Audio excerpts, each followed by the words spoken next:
We are living in a world of instant communication.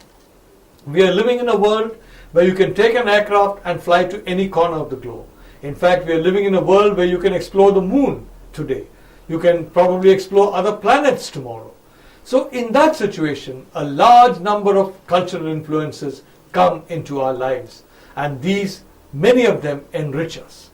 If we seek to drive them away, then we become impoverished inside and we suffer.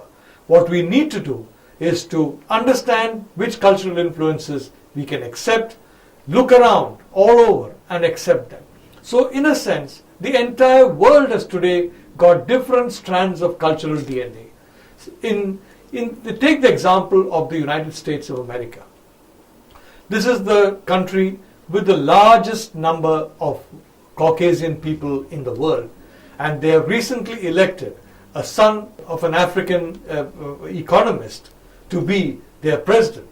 They have freely elected him.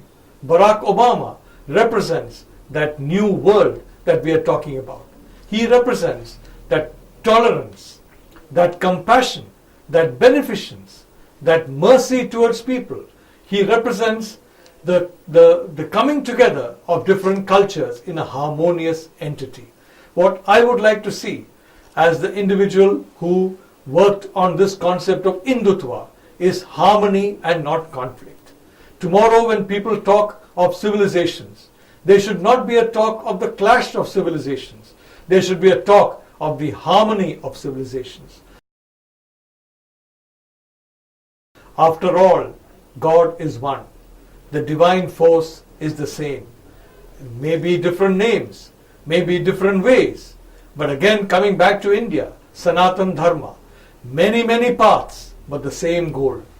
One single goal, which is coming as close as we can to the glory of the divine.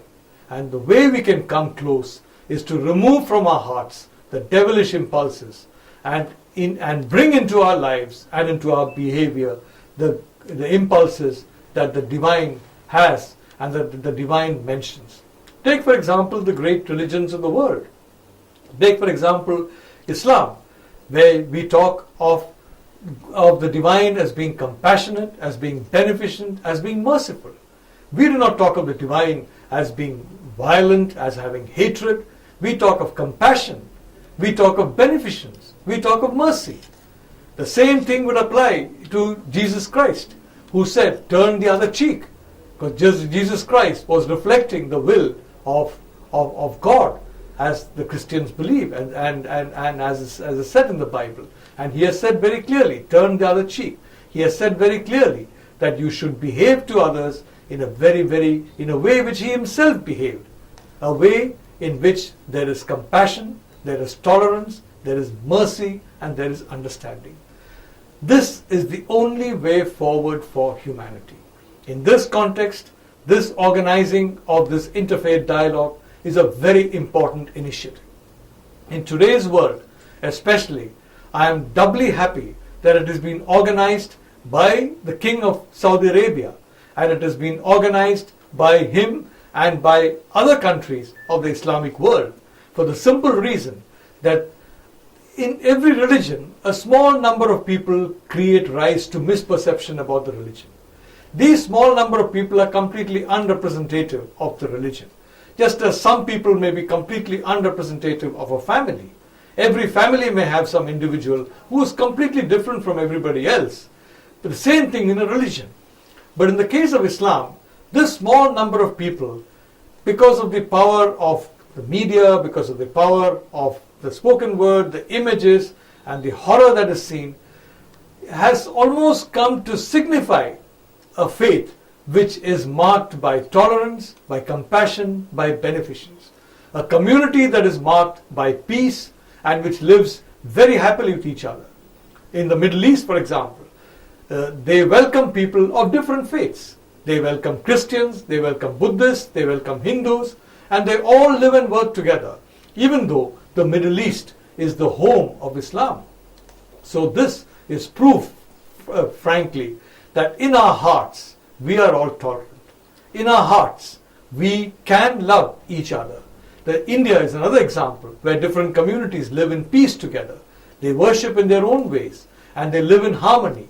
And that is a very important example of tolerance to the world. So we have these great examples. We have India, we have the Middle East, and we have the United States, which just elected Barack Obama as president. All over the world, we should look at these examples. We should look at the good. We should look at the peaceful.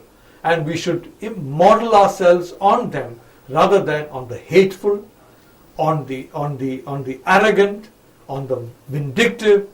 Because if we do it on the latter, then certainly mankind will go back to the period when millions of people perished because of a misdirected feeling that they were protecting a faith that actually defends peace and truth.